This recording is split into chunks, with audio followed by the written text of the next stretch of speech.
T'as envie de savoir comment réaliser un teint parfait et sans défaut pour un event, une sortie ou juste pour toi-même parce que t'as envie de slay? Alors suis cette vidéo, je te donne toutes les étapes et toutes les astuces. Bonjour à tous ceux qui découvrent ma chaîne, moi c'est Sybille et ici on parle de beauté, lifestyle, astuces make-up, en particulier pour les peaux noires. Si c'est un sujet qui vous intéresse, n'hésitez pas à vous abonner. Et pour tous ceux qui me connaissent déjà, merci pour votre fidélité et c'est parti pour cette nouvelle vidéo. Aujourd'hui ça va être une vidéo spéciale focus teint. Je vais vous montrer comment faire le teint parfait avec toutes mes nouvelles techniques, toutes mes astuces que j'ai emmagasinées depuis des années. Le but c'est vraiment que peu importe quand est-ce que vous aurez besoin de faire votre teint, que ce soit pour une occasion ou quoi que ce soit, vous puissiez revenir à cette vidéo, suivre les étapes et avoir un make-up incroyable. Personnellement, j'ai la peau mixte, mais j'aime toujours utiliser un primer matifiant.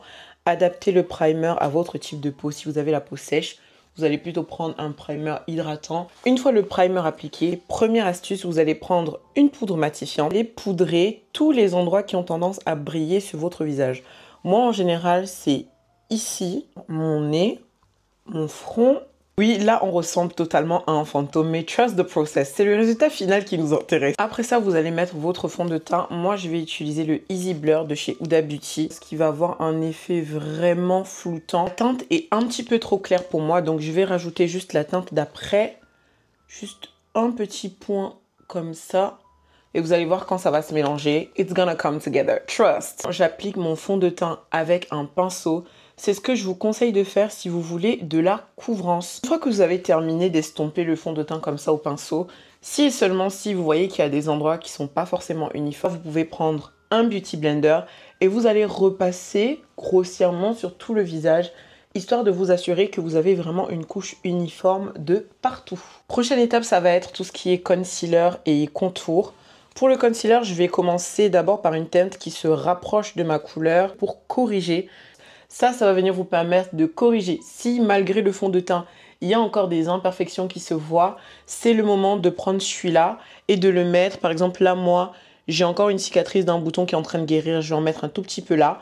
Je vais le laisser sécher. Vraiment, c'est pour donner cette couvrance en plus pour vraiment que le teint soit flawless. Et toujours pareil, j'estompe avec un pinceau parce que le but, c'est de garder un maximum de couvrance. Maintenant, je vais prendre un concealer plus foncé et je vais m'occuper de mon contour. Donc ici et ici, vous suivez vraiment les creux de votre visage. Là, par exemple, vous voyez ici, c'est là où il y a l'os. Vraiment, je sens quand je passe avec le concealer. Et pour le contour du nez, une astuce, c'est de commencer ici. Vous voyez, entre le dessous de votre sourcil et la pointe de votre nez, il y a une ligne naturelle qui se fait. Pour avoir un contour du nez assez naturel qui va correspondre à votre visage, je vous conseille de faire ça. Donc vous partez de cette ligne ici et tout simplement vous suivez comme ceci. Ça va vous permettre vraiment d'avoir un contour qui va correspondre à votre nez parce qu'on n'a pas tous la même forme de nez et c'est vraiment important de suivre les courbes naturelles de votre visage, surtout si vous cherchez à avoir un full face mais qui vous ressemble. Toujours estomper au pinceau. Et ma petite technique, c'est que j'estompe vers le haut. Si vous estompez vers le bas, vous allez alourdir. Donc là, je prends un pinceau qui est dense mais qui est un petit peu biseauté et j'estompe vers le haut et je viens épouser l'os de ma joue. Vous voyez l'ombre que j'ai créée si je fais comme ça? Elle correspond exactement à la ligne que ferait mon os et ma bouche.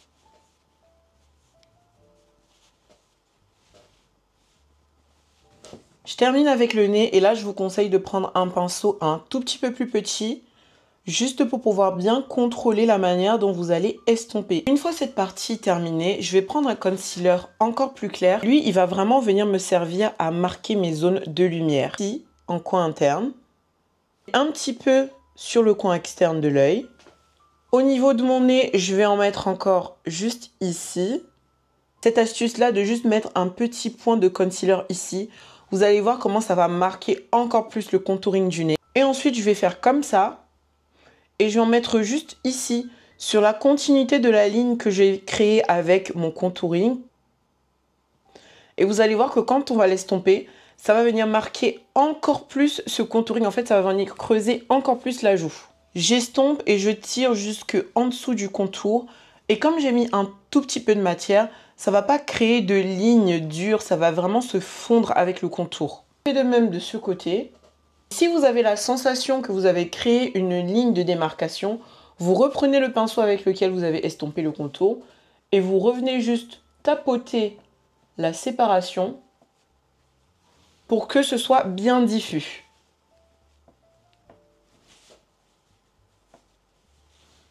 Voilà. Je vais laisser cette partie sécher un petit peu pour avoir vraiment un maximum de couvrance et un maximum de luminosité. Et pendant ce temps, je vais faire mes sourcils.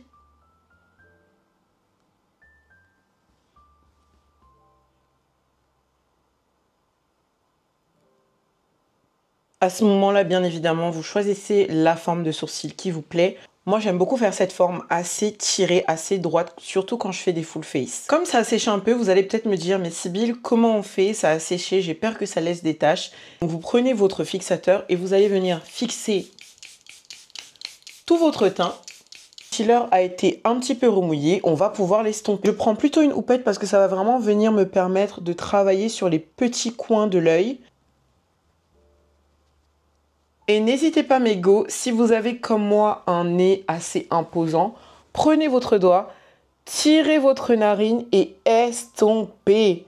N'ayez pas peur, faites-le. Sinon vous allez avoir des petites traces ici entre la jointure de votre nez et de votre joue. Donc faites ça, estompez entre les lignes pour avoir un résultat flawless. N'ayez pas honte en fait au bout d'un moment.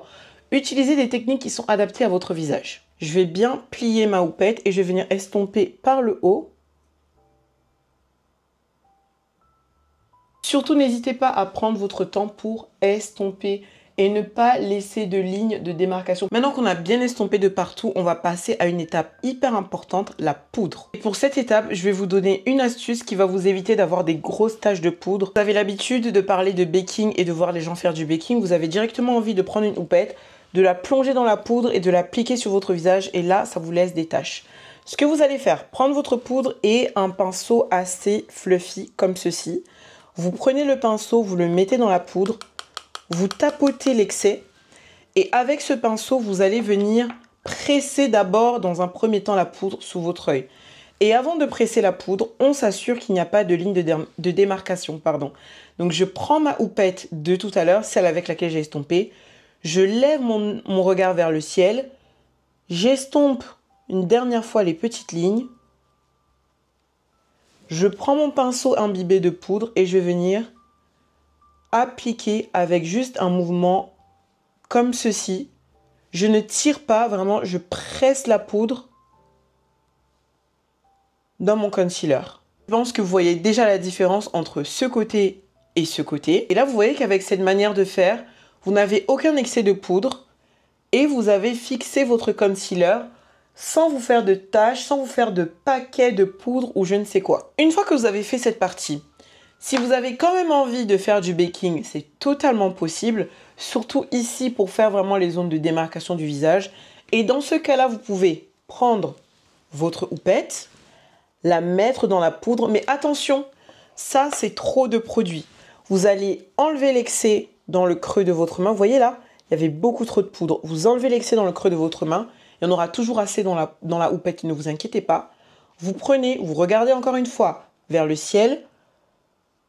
Et pareil, vous tapotez.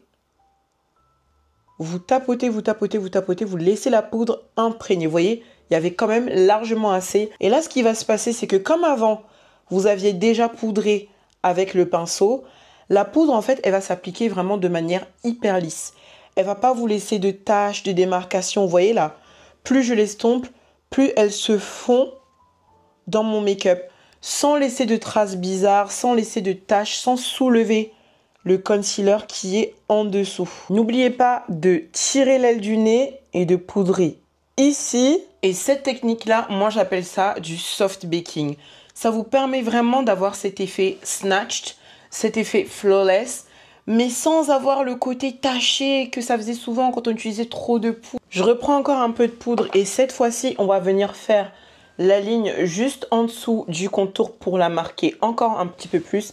J'enlève évidemment à chaque fois l'excès dans la paume de ma main et je vais venir faire juste ici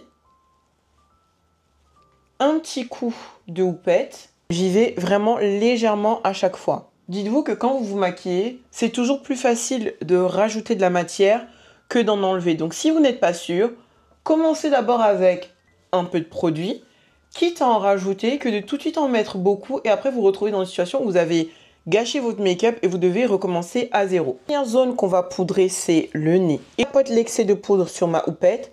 Je vais venir vraiment la plier comme ça pour que ça corresponde vraiment à l'arrêt de mon nez. Je la plie à fond et je passe juste là au milieu, toujours en tapotant.